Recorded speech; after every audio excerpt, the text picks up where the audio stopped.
One of the ladies in the meeting um, asked me, she said, but you don't look homeless to me.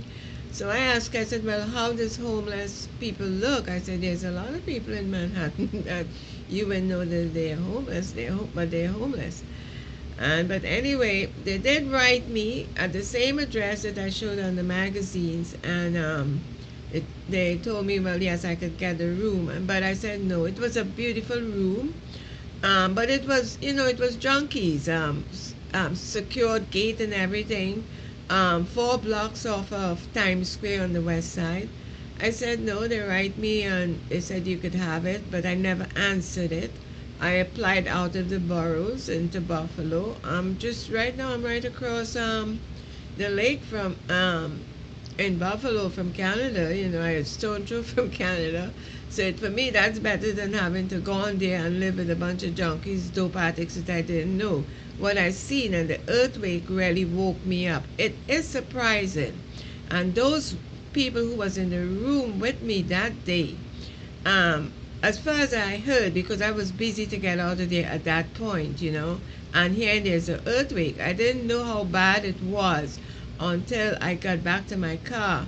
And where I parked every day, and the police would always come and check me out because they knew I was there, and my daughter just lived a couple houses down.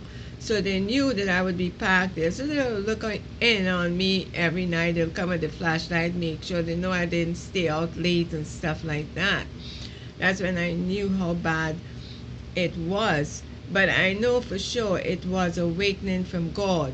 And I know that because those people who was in the room on that day for the rest of their life, and it's in the history books that Washington was cracked, that they cannot forget that. The same way I can't forget the day that JFK got killed and stuff like that. They will never forget that. It's a remarkable day. I don't even know the day, but I know if I want to find it, I could go on the internet and look for it.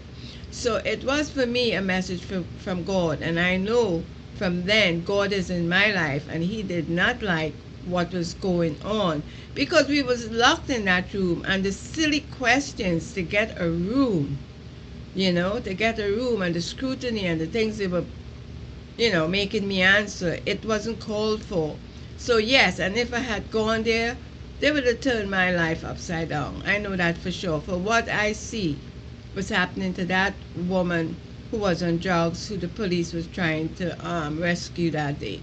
Um, I don't want to dwell much on those things, but I've had to struggle to keep above the water. Thank God He gave me that amount of sense to do so.